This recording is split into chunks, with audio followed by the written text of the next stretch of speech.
Hey, great to talk to you, man. I really enjoy seeing your posts, and you're always putting stuff out there.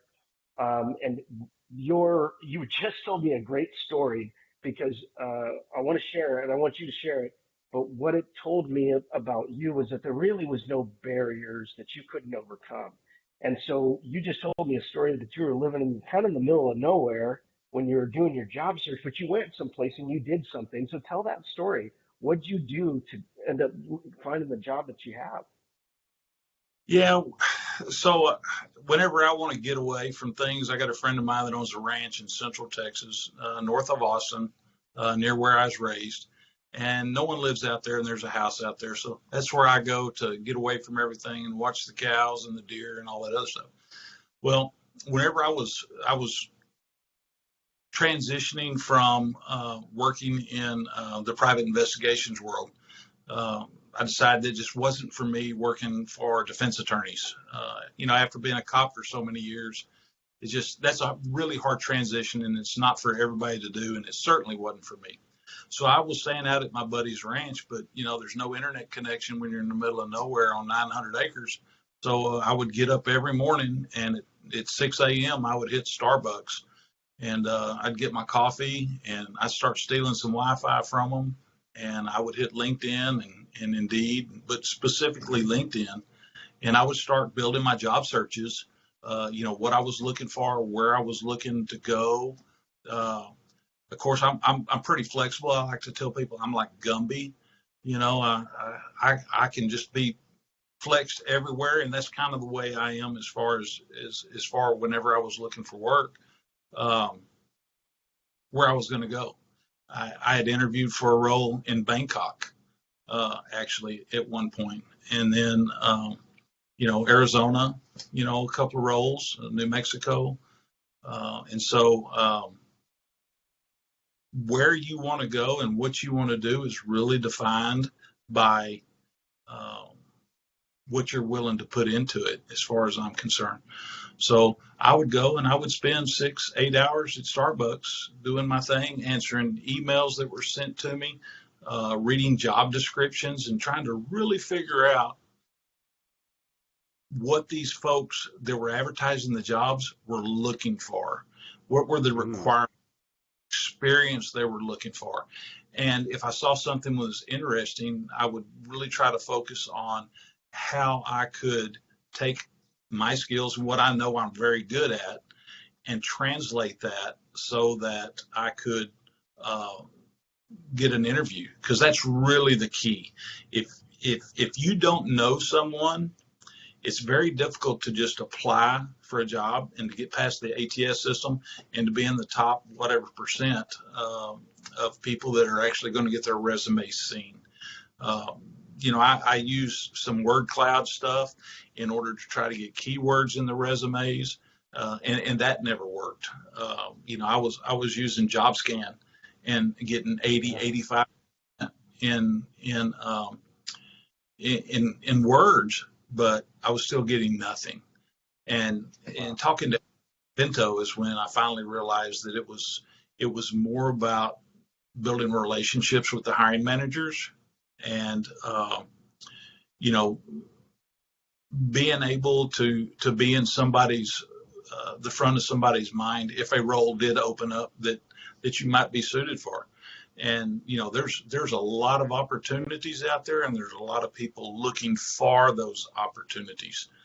A funny story: in a prior life, I actually sold cars, and the general manager, I'm talking like in the mid '80s, and the general manager had a motto that there's an ass for every seat. And he felt like, regardless of what the car was, you could always find somebody to buy that car. Well, that's kind of the way jobs are, I think.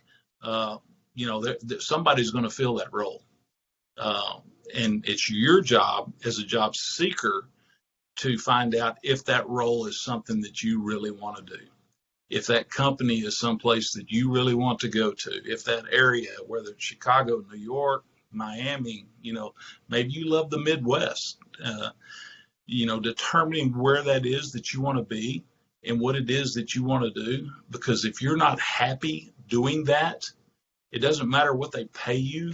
You're not gonna be the best you can be at that job. So I think that's important. Great point. Yeah, no, great point. Geography matters. So, what do you look for when you're looking at all? You've read probably thousands of position descriptions. What are you looking for when you're scanning that? You just look at the title, or do you look at the location? What's important to you when you're looking at a position? Well, to me, it wasn't location at all, and you really can't go by title because one company will have a role that they're going to call one thing, and another company will have basically the same role that they call something different. So you really can't go by that. You have to go by, first of all, what is the job description? What does it say the responsibilities are? And that is really the crutch of what you need to be reading to see if you're going to be interested in this role. The next thing I think you need to do is you need to read what the requirements are, because you could have two different companies with basically the same role, but they could have some difference in requirements. Uh, for example, Tesla at one point required all their investigators to have CFEs. Hmm. A company doesn't require all their investigators to have the CFE. It may be would like to have you have the CFE, but with Tesla, it was actually a requirement. So if you didn't have the CFE, Don't even apply. yeah, don't even apply. You're wasting your time because they have this requirement that they're looking for. So the best way you handle that with that job is you click post it on LinkedIn, and if somebody in your network's got a CFE and you know they're looking, you tag them on it and go Wow. from there. You share it with Wow. other. That's the key. Is you're not going to have everything you want or need in a particular role. So share that role with somebody else because they are going to need it and they are going to have what that company's looking for. That's really the key, is helping others. So you talked about job scan. People don't know what that is. Yeah, I actually just Google job scan and it'll come up, and it's a great service identifying keywords and your position description versus your resume, and all that's really good. What other websites are you using? It sounds like you're on Indeed and LinkedIn, of course, but are you using any other tools when you're either searching for or developing out or recommend developing out a resume? No, that's really the only online tool that I use. The thing that I really focused on was 5 or 6 or 10 companies that I really wanted to work for, and you need to kind of narrow it down. One of the worst things you can do is try to shotgun out resumes. That's Yeah. not going to be. Right. You need to kind of figure out the type of role that you want to be in, and the company that you want to work for, and each one of those companies' websites, and put up job searches within those companies' websites, and then do the same thing on LinkedIn, and you can use Indeed as well. And what's going to happen is you set those up for every day, every 24 hours, if you have that option, and then every morning whenever you wake up, your inbox is going to have all these new jobs that are going to fit your criteria from all these companies, and then you're going to have the whole list that comes from both LinkedIn and Indeed. And I think LinkedIn allows you to set up 5 different searches. It's been a while since I did it, but I think it's 5 different searches that search criteria. So like for director of security, you'd use director plus security, and maybe the salary range you were looking for, the area of the country you were looking for, and then every day you'll get jobs that are sent to you that says director of security. But you don't blindly apply to those. What do you recommend kind of the next step if you see that job come across your email? What's the next step? Yeah, what I do is I would go through and I would just start at the top, and I would look at some of them may come back in areas that maybe I didn't want to move to. Um, or maybe the title was not exactly what I was looking for. And so I would read the job description for each one of them. And normally, it is said that a recruiter will only spend 10 seconds looking at your resume. So you have to catch their attention the very top third of your resume. Well, that's kind of the same way I am as being a job seeker. If you don't catch my attention in the top third, I'm not going to look at the rest of your posting. And so if I'm not Hashtag recruiters, pay attention to that. Let's in, say all the recruiters that should be listening to that. That's a great point.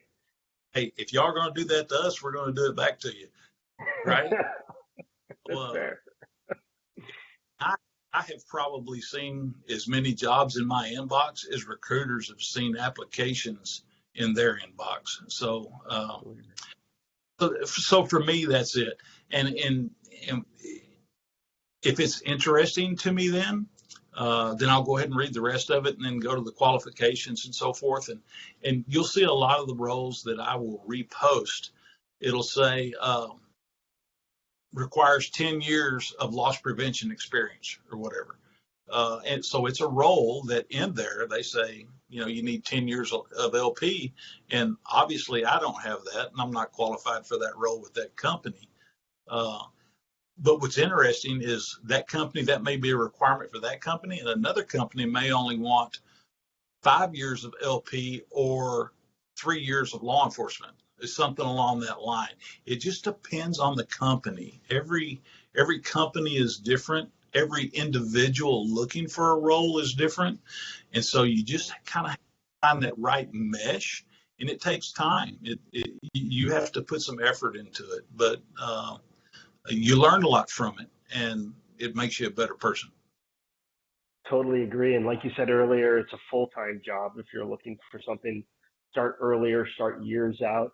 And what I always recommend too is if people are thinking about retiring or leaving law enforcement military, look at the certifications that are out there. I mean, you've got your CPP, right, Ernie? And I'm a PCI and I'm working on my CFE. And so you can have that as a law enforcement officer or in the military. And by the way, the military will pay for that. And then when you come out, you're already ahead of the power curve. You've already got those certifications, whatever that is that you should be doing. But Ernie, this has been a great conversation. I'll give you the last word. What's that one bit of advice that you wish you would have gotten before you transition? I think the one word of advice I would have liked to have had is just don't shotgun resumes. Because it's a waste of your time, and frankly, it's a waste of the recruiter's time and the company's time. Because you need to get a resume that is designed for each particular. You can have a blanket resume, but you have to make each resume that you apply to a role specific for that role. And that takes time to do. It's not cut and paste. You really have to think about it. You have to think about the keywords and so forth. So you spend a lot of time doing that just to get rejected because you're shotgunning it, right? Good. And the same thing for the poor recruiters on their inbox is full of people, that are, the CPP of the world like myself. And these folks are applying for network security roles where you need a CISSP, Right. you have it. If you don't have it, don't apply for it because it's a waste of everybody's time. Great points. Love talking to you, Ernie. You're a man of great wisdom. And I'll tell people again, make sure you're connecting with Ernie, make sure you're following him, make sure you're seeing those job posts that he's pushing out to his network and share with each other. If you see something that Ernie pushes out that's not right for you, share it with somebody who is. Tag them in that post and keep networking. So really appreciate your time, Ernie. Make sure everybody's liking, commenting on these, and subscribing or following these because your interaction helps us, Ernie and I, do what we like to do, which is get out here and talk about transition and help people find their dream job. So thanks, Ernie. Appreciate it, buddy. And stay tuned for more content coming here in the future. And a lot of people that I haven't posted their content yet, but I appreciate everybody's support here. Thanks. Bye, Scott.